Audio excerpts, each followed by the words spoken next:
Hi, this is Representative Al Baldessaro, and this is once again Who's Looking Out for You.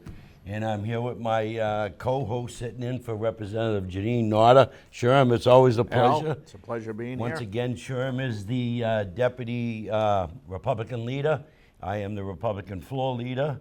And what have you been doing with yourself here? It's the last show, I guess. We've been busy, huh? Since the last show, I mean, we just keep on working on, doing everything we can to make sure that we are in the majority next year. I hear you. We're out raising money. We're out, trying to make sure candidates are working, and making sure we get the word out about what will happen if we're not in the majority. I can't believe as far over as 100 taxes and taxes and taxes. Yeah, you ain't kidding. I can't believe over 100 and some women signed up for Republicans there that are tired and seeing the way the Democrats have ran the last 2 years. 54 young Republicans. Yeah. Well, we got a guest here. That's a fellow state representative, from Derry there, and he's running for county commissioner. Ryan, how are you? I'm well. Thank you very much for having me, Sherm. Pleasure to be here with you. He's got to be a glutton for punishment, because why would you want to go from state rep to, you're a selectman, right? Town councilor in Derry. Yeah. Why would you want to step up and That's a and good be a question. county commissioner? Very good question, and Yeah. I'll let you know. So I've done 15 years, 5 terms on the Derry Town Council. So I did three terms, which was 9 years. Took a little bit of a break. And then actually got back into it, and we can get into detail about that a little bit later if you want. And in 2010, I signed up to be a state rep, and was fortunate enough for the good people of Derry to put me in at the state level. So I've done 5 terms at the state. And as you both know, when you get elected as a state rep, you have county delegation duties, and we all go to the county and we work on that budget. And there, I was very fortunate enough, 4 years in, to get onto the executive board. So I've done 6 years on the executive board of the county, and I chair the county attorney's budget. Wow. So in those 6 years, I get to know the county pretty well. The department heads, the budget, the people, even the commissioners that were there. After 15 years in the town and 10 at the state, I said, we'll give some other people a shot at it, I really enjoyed the county, and so I figured with the current commissioner not running again and that seat being open, I thought I'd be a good fit for that position. Oh, that's awesome. There was some stuff there. I know Sherm and you had called me over and over about what are they trying to do in Derry here? I mean, I don't understand them with this criminal trying to put a home in there or something, buy up some buildings. Yeah. So what it was is they were trying to do transitional housing for members that were in the county jail to give them sort of a second chance. And I'm not against that at all. I want that in their backyard. No, and the thing is those people deserve a chance, and I get it. I agree. The problem was twofold. One, there was no transparency. The current commissioners try to sneak it in. Which is really not good, because you've got to be transparent, in government, as you both know. The second thing is they, the location that they wanted to purchase was next to 2 elementary schools. Wow. Yes. And that just didn't make sense. No. So, we get our packets from the county. I know Sherm does as well. He's on the executive board. Yeah, And, I came across this letter of intent. I didn't know what it was about, so I did some research and found out that they were ready to buy this transitional housing, but they didn't let the town officials know in Derry. They didn't let the state reps know. As a matter of fact, they didn't even let the delegation of the county know about it. They never brought it up to the executive? They never brought it up, and until the last minute, it was discovered. And I'm trying to remember, Brian. Wasn't it 600,000 or 700,000, something like that? Yeah. It was. I can't remember exactly what the figure was, but it was a pretty good chunk of money. $575,000. $575,000. It was around $600,000. Right. Plus, whatever renovations might have to be done to do it. Right, and that's an interesting point too, Sherm. Now, what commissioners were pushing that? Well, as you can see here, this letter of intent, there's only one commissioner that signed that, and that's Kevin Coyle. Jeez. Now, here's the other issue that I have. You guys both know this. Kevin Coyle moved to Portsmouth last October. He should have resigned. I feel, my personal opinion is he should have resigned, because he's representing 9 towns. Right. His votes affect 9 towns, and he doesn't even live in those towns. However, There was a technicality in the law, and actually I'm happy to discuss this with both of you. If you guys both get back up there, I know you will. We need to make a little change. So the law basically says you need to live in the district that you represent, and they had a comma at the time of election. And Kevin kept saying, well, you know, when I was elected, I lived in Derry. So it's on a technicality. Right. Ethically, I think he should have stepped down. Right. I went to the Secretary of State and formed a complaint. It just didn't go anywhere.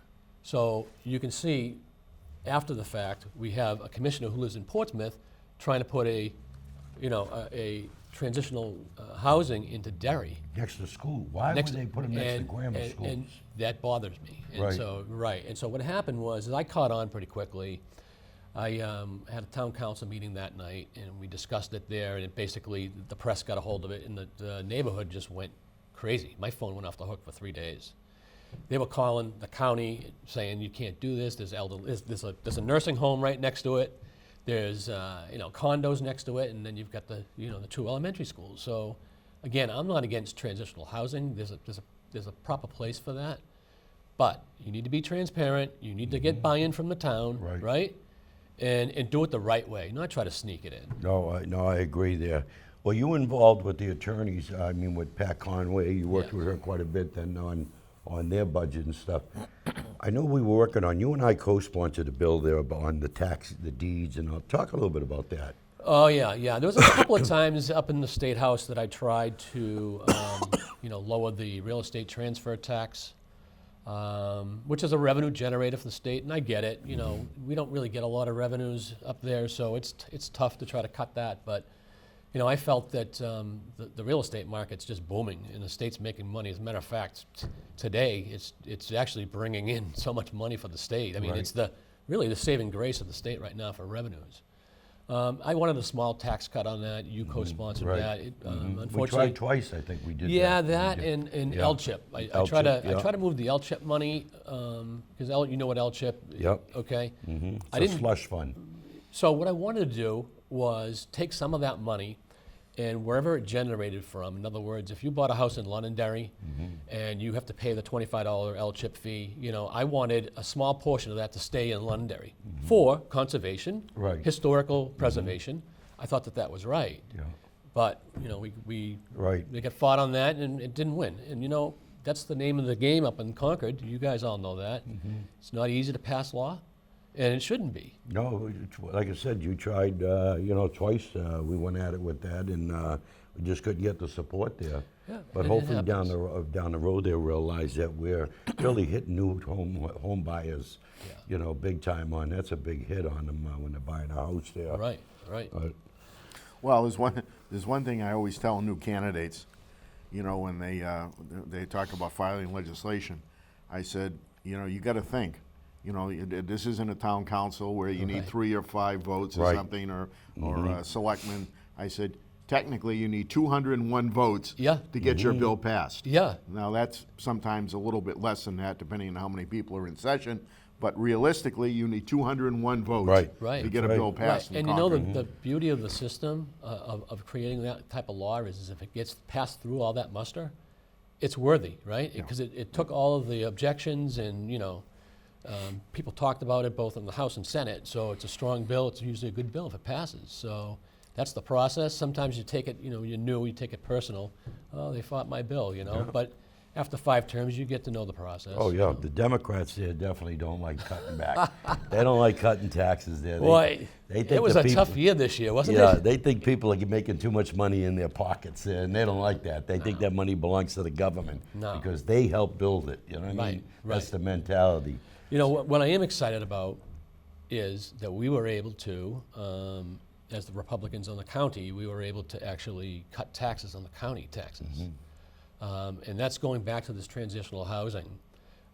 What they did was the commissioners had $600,000 in their budget line, and they were going to use it for this transitional housing, but after the whole thing blew up and they didn't do it, they actually kept the money in there. And I kept saying, where is this money coming from? Where is it coming from? And they wouldn't answer me.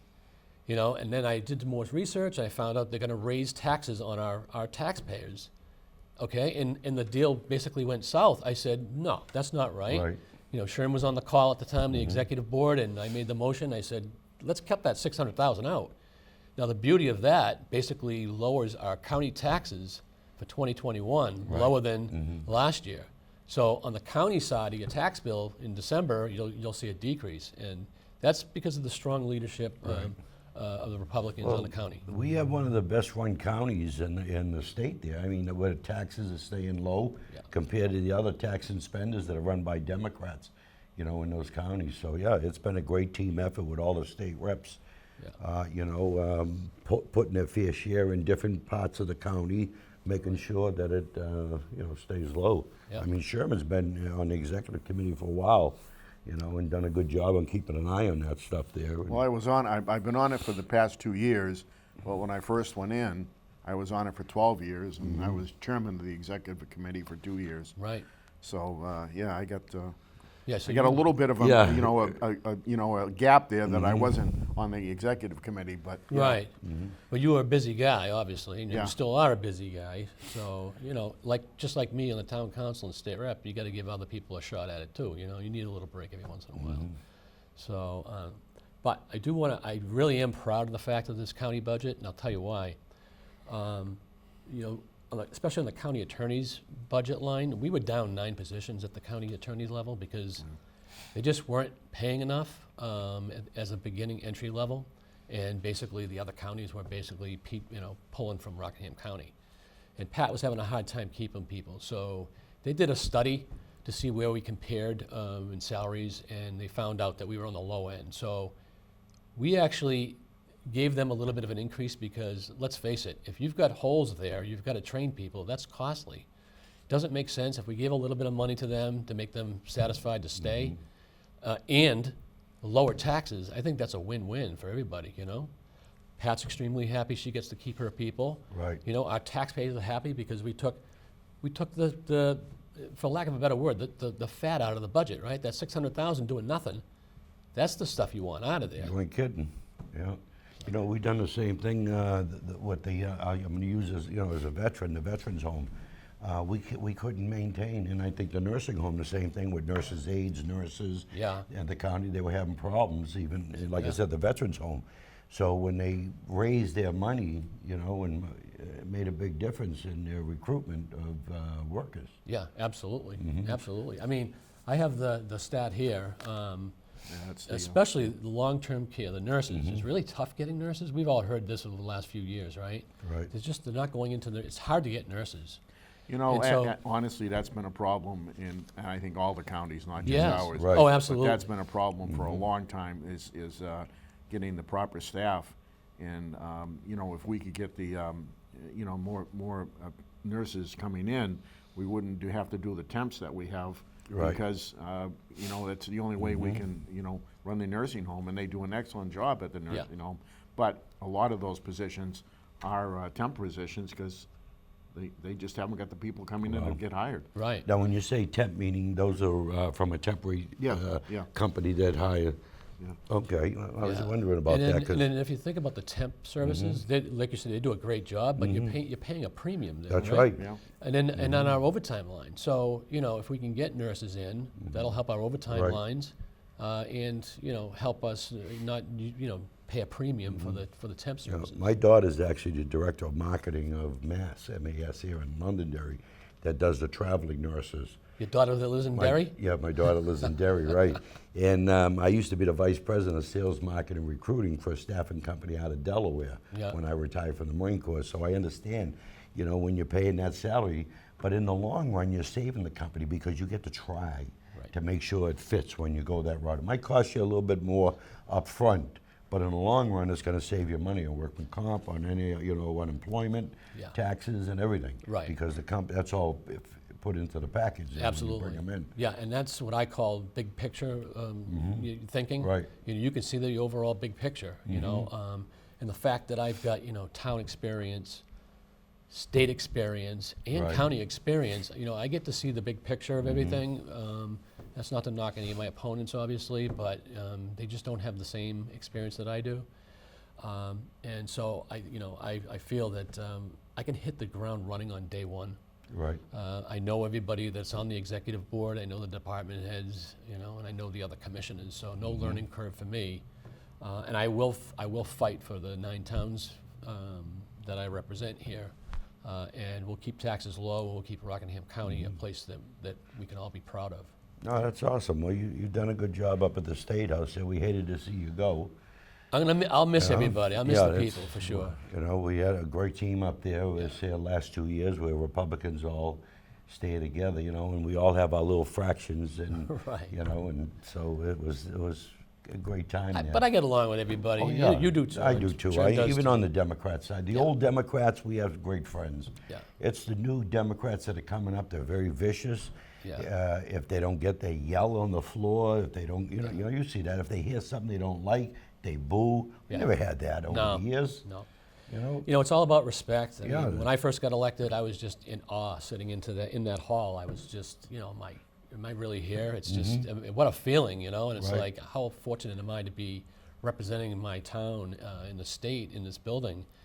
And then I get to know the people, and I'm like, gee, everyone's really, really smart as far as wherever their committees are. They're really knowledgeable, you know? And I loved it. And, you know, it's going to be tough to leave. Yeah. But you may see me up there a few times, and you know, if there's something at the county that needs to be looked at the state level, you know, I've got friends up at the state level. Right. So No, that's awesome.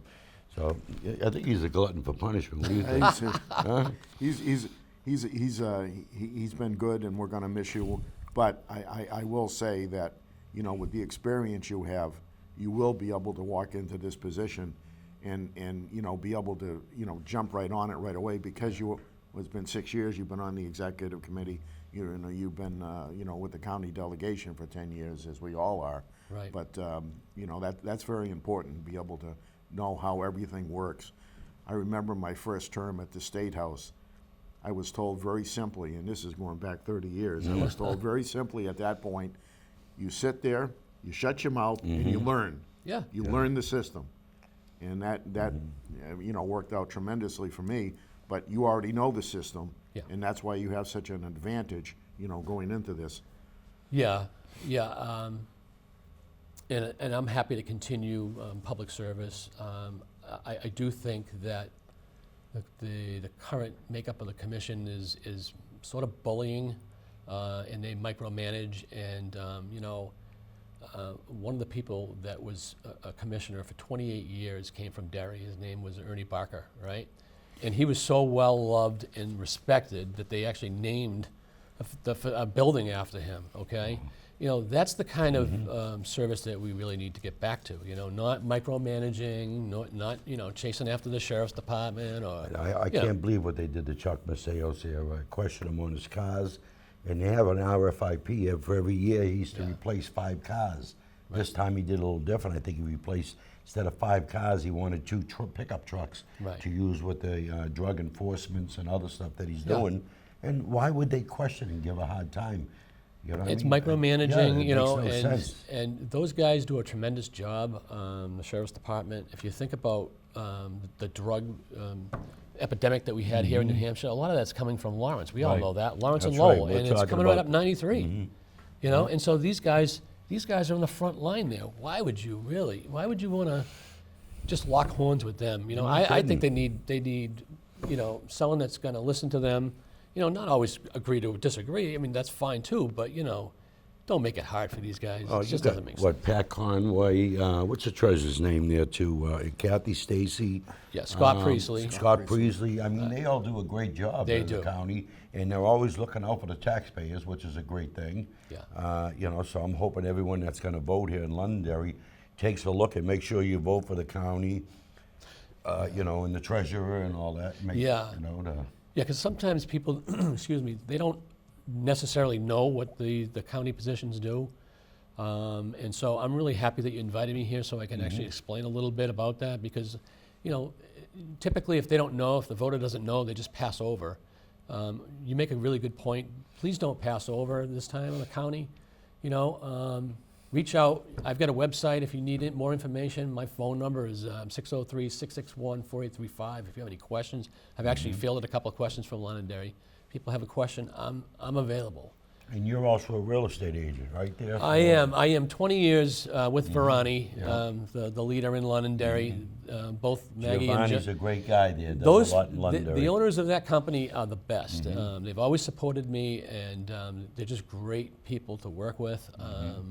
I'm really happy with them, and you know, they're very successful. I think they're like 19 in the country. Yeah. And they always support their agent. So Oh, Giovanni and his sister, I mean, they're pillars of the Maggie. community. Maggie, yeah, they do a lot for the community. Yeah. Which is, you know, since I've known them for 14 years, I've been here since 2000, but Yep. Sherm, I used to ride horse and buggy here, you know, in this They took town away and my stuff. post, they took away my. Yeah, they took away your hits and posts, so he's been here for all the years in New Hampshire with his, you know, his dad used to be a State senator. State senator. oh, is that? I didn't know President- that. Yeah. President of the Senate back in 59 and 60. Yeah, well, I'll miss Sherm's wisdom up because we sat on transportation, up in transportation. We had, what, the seatbelt law this year? Oh, and yeah, the helmet. Helmet bill. helmet seat bill. belt, The helmet yeah. bill was an interesting one. We packed Yeah, the yeah. rep hall. It was 400 people. I was like, wow, you know. They so- come out of the woodwork for these freedom bills. I mean, to make Freedom. sure that New Hampshire, you know, doesn't go too far to the left there. That's Right, for sure. right. Guns,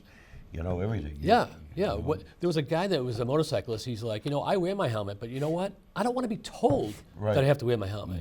That's the key. All right, and so when that resonated with me, and I'm like, hey, you know, New Hampshire's always been known, live free or die, right?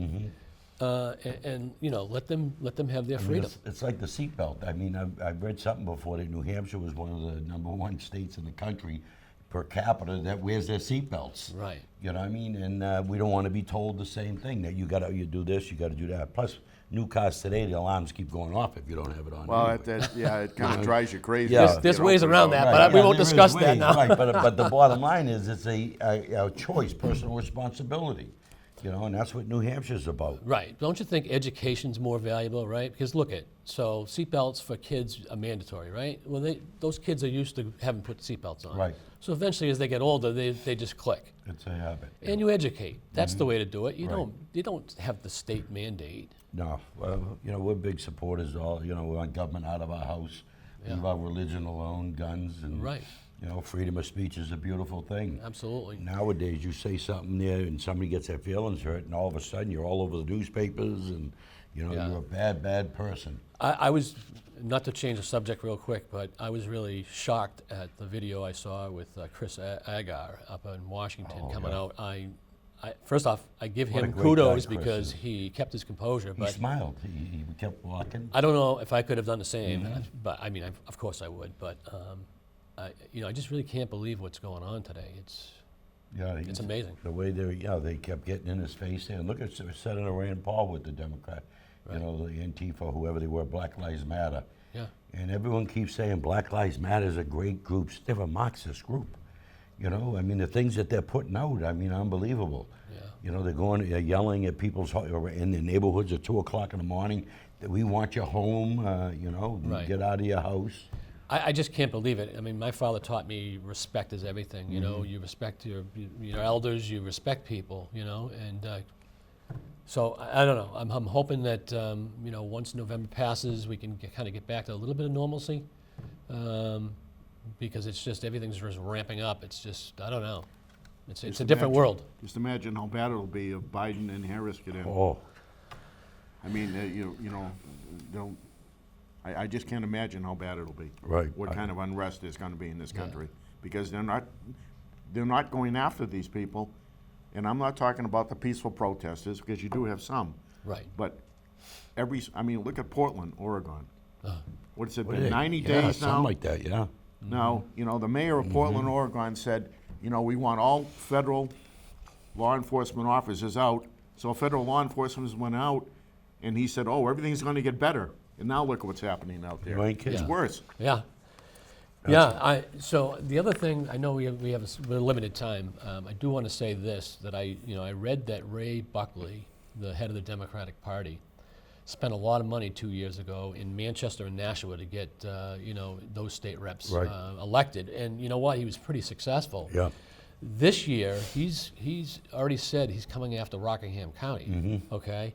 They're because attacking it's me. a stronghold, and Yeah, they're right, attacking you. yeah. My point is this: so they're going to spend big money in Rockingham County you know, us Republicans need to stick together, right? And we need to get the strongest ticket together, and we need to fight back because they know, the Democrats know, that this is the Republican stronghold, You ain't kidding. Rockingham County. And so we can't, we're doing a good job, we're cutting taxes, and you guys have done a tremendous job with the state house leadership. You know, I'm hoping the people of Londonderry put your back up there because that's what we need. Well, you know, up until the last 14 years or so, when Republicans and Democrats were going back and forth over the last 14 years, I mean, I've been in the minority in Sherm for 4 times now. But over the years, Republicans controlled the state for 100 years. And that's why we don't have a sales tax. That's why there's no payroll tax. People got to understand that, you know what I mean? We don't want to keep going into their pockets. Right. You know, we want to live within our means and stuff, you know? I mean, I'm sure, what are your plans once you step in as the county commissioner? Well, you know, my plans are to establish, the communication needs to be better. There's a couple of policies that I would really want to change because I personally think they could be better. One is unsealing non-public minutes that are not time sensitive anymore, and they don't do that. And the third thing is they don't videotape their minutes. If you go to Rockingham County right now to look at their minutes, it starts at January and then it goes all the way down. Well, it takes 5-10 minutes to load all the minutes. Why isn't it the opposite?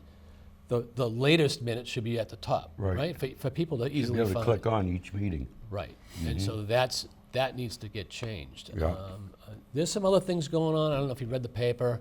You know, they've got the nursing home head on leave, and one of the head nurses there, both on leave. Okay. The commissioners need to lead by example, Right. and when they don't, okay, it's not a good pretty picture. And so I want to bring, just like I mentioned Ernie Barker again, I want to bring respect back to the county commissioner's position, where everyone can be comfortable with the way things are run, and our employees don't feel harassed, so they can do their job properly. That's what I'd like to do if I get elected back there. Oh, that's awesome. Well, we're down about 50-something minutes here. Give a little, how do people, you live in Derry, so how Yeah, do people so get in touch? You already gave your phone, give it out Yeah, again. yeah. And My your email or website something? is www.brian4rcc.com. I did that because Chirichiello, you'll never get to my Right, website. yeah. I gave you my phone number, and you know, you can always call me. I'm always available. I'm happy to answer any questions. And you know, spread the news. It's hard to get out to 9 towns to Right. get my message out. You know, because Derry, Londonderry Right. knows me, but the other towns not so much. Well, Brian, it's always a Thank pleasure. you. Sherm, once again, Al? we're very easy to locate here in Londonderry. Yes. We're all over the place. Sherm with the Lions, I'm, either veterans and, live in North Londonderry. But once again, this is Who's Looking Out for You, and we'll see you next time.